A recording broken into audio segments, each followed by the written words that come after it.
What's going on, everyone? Welcome back to the Scale News Update. If you're not familiar with the show, this is where we talk about the news topics that happened in the scale world of RC over the past week.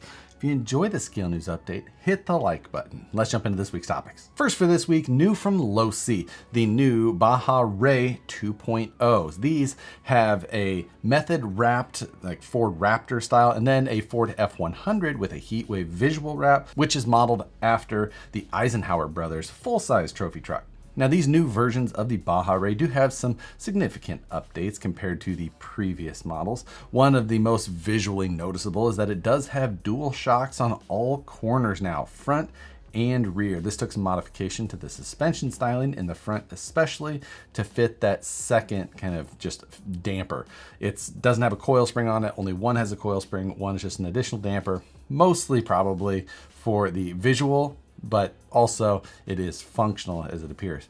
There's also been updates to the front bulkhead for a little bit more accessibility, maybe a little bit more strength there, not 100% sure. The rear axle has had some updates as well for strength, mainly the pinion bearings as well as the trussing overall has been beefed up a little bit to keep those things more alive. You will find updates to things like the wheels and the bodywork, the rear cage. It's got dual side-by-side mounted spare tires back there, which are just like the other tires that are mounted to it, so they are functional. There was a handful of other changes as well, but overall, it is the Baja Rey platform that you do remember. The chassis and layout in general still the same. It looks fantastic, and that is the main goal with these.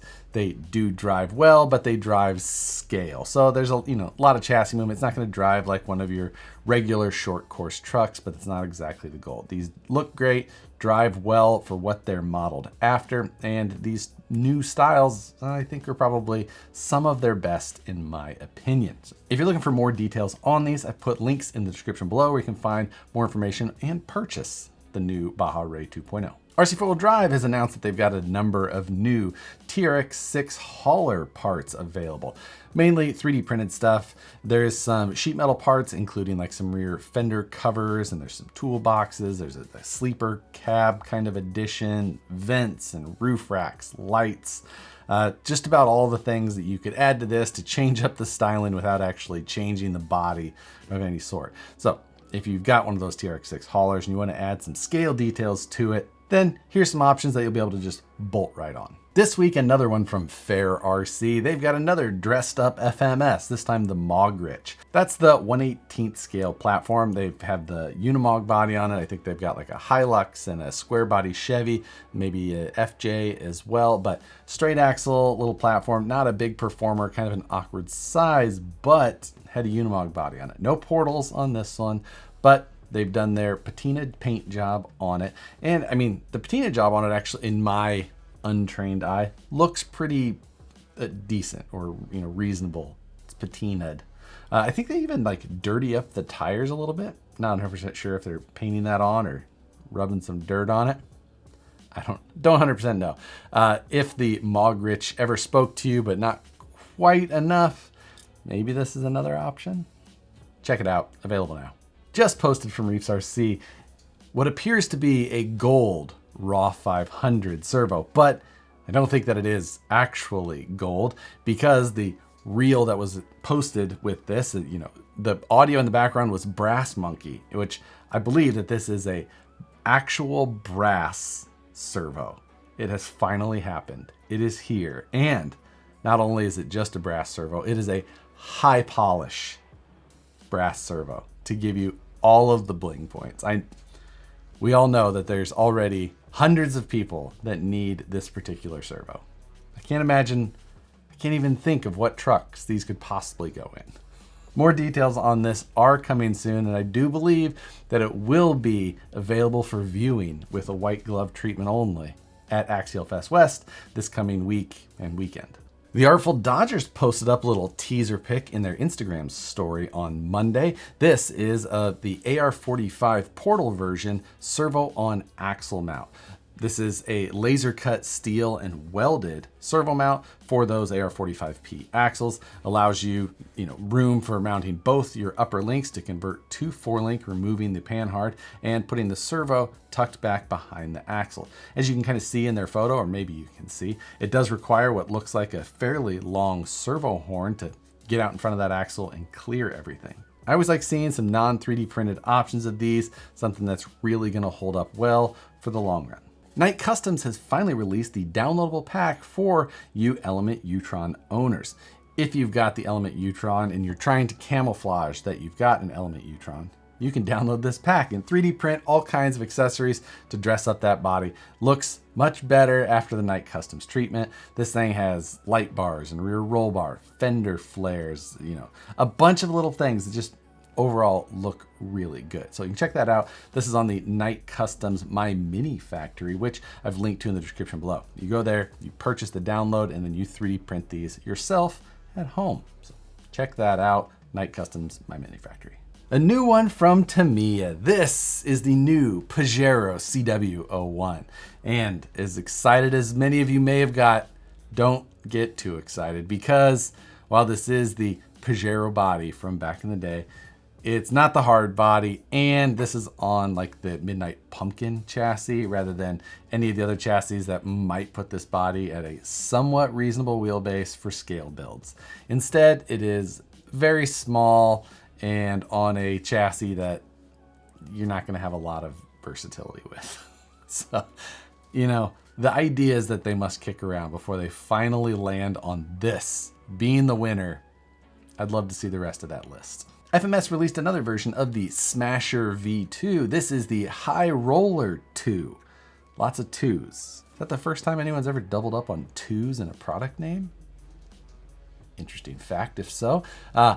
Either way, this is the same Smash, not the Max Smasher. This is just the Smasher. But this is with the High Roller body, which is basically the same body in red with some stickers that say High Roller 2 on it. Portal axle FCX24 underneath the RTR.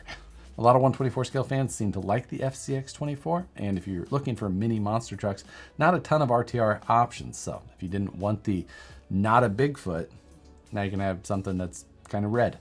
Next, for you Vanquish Phoenix owners, the clear interior set is now available, as well as clear cab-only Phoenix bodies. So if you'd like to change up the color on an RTR, if you want to replace the interior on a kit version, you can pick up this clear version and detail that up. If you're buying it for an RTR, you will need a couple of pieces of hardware and the detail stuff for the inside, but it's a drop-in replacement for the Phoenix straight axle or the Phoenix portal. If any of those situations speak to you, you can check out the link to it in the description below. Over the last week, a bunch of people sent me a link to the Top Gear video where they reviewed the full-size Tamiya Wild One. This is a scaled up version, looks just like the original Tamiya Wild One. And I actually had covered this like 2 years ago. It was in episode 153 of the Scale News, so going way back. But Top Gear finally got their hands on one, did a little bit more of an in-depth review compared to what we saw initially when they had released this vehicle. Again, very similar to the RC version. It is electric. It's only got like 38 horsepower, which is kind of surprising, especially for the fact that this thing's like $35,000. So not high on horsepower. It doesn't have the exact same suspension geometry since it doesn't have a trailing arm rear suspension. It's just a standard double wishbone, but all in all, it looks like it's done pretty well. Cool inside. You can make it road legal in some places, but if you're interested in seeing the Top Gear coverage on that, I'll link to it, and I'll link to the original Scale News Update video where we talked about it the first time. Last week, we talked about the teaser from Carisma, where they said it's not a crawler, but it's scale, and it's not a you can jump it, but it's not a monster truck, all those things. In the end, it turned out to be a rally car, which for some reason wasn't on my radar at all. But they released this, which is the M48S. And if that is supposed to mean something like the SCA1E did, then I'm dense to it. But they got a licensed Subaru WRC body from 1997. I think this was the one that said was driven by Colin McRae. Could be wrong. But Underneath of that great looking Subaru body, you do of course see the appropriate colored and styled wheels. It is a 1/8 scale platform, they're calling it, although the electronics and such underneath are much more 10th scale. It's got a 540 brushless motor that the system is only 2S capable, worth noting. It does come with a G10 chassis, so it's not a plastic chassis, but not aluminum either. Underneath, pretty open, very simple, bare bones chassis. It's got an aluminum support rod between the two shock towers. The center diff, which does have a diff, is in kind of like a plastic enclosure, so all sealed up. Front and rear diffs as well, as you would expect. Pretty basic underneath of that body, but in the end, that body is what's selling the look, and it looks like they did a great job on it. If you're a rally fan like the old HPI WR8, this does appear to be much smaller, much more 10th scale than the Kyosho DRX or DRZ. I don't remember what it was called exactly, but there's been some decent rally cars over time in this slightly larger scale than like the, Tamiya XV01s or XV02s. Kind of cool to see. And in the end, it's $369, which is not a bad deal for a brushless RTR, licensed body, 3 diffs. Proline teased some new tires this week. They are 1.0s for the 124 scale world. These are little Trepadors, kind of little. 2.5 inches tall, 63.5 millimeters for you on everywhere else in the entire world. Seems pretty tall. I'm sure that's not near the tallest in the 1.0 tire game, but I don't know what is right now, and they look huge. This Wednesday livestream takeover. Last week, Matt was unavailable to join us. This week, I might be unavailable as I'll be up at Axial Fest, but I may be back down in time. We shall see. Either way, if you're going to be at Axial Fest, look forward to seeing you up there, but may still see you this Wednesday as well.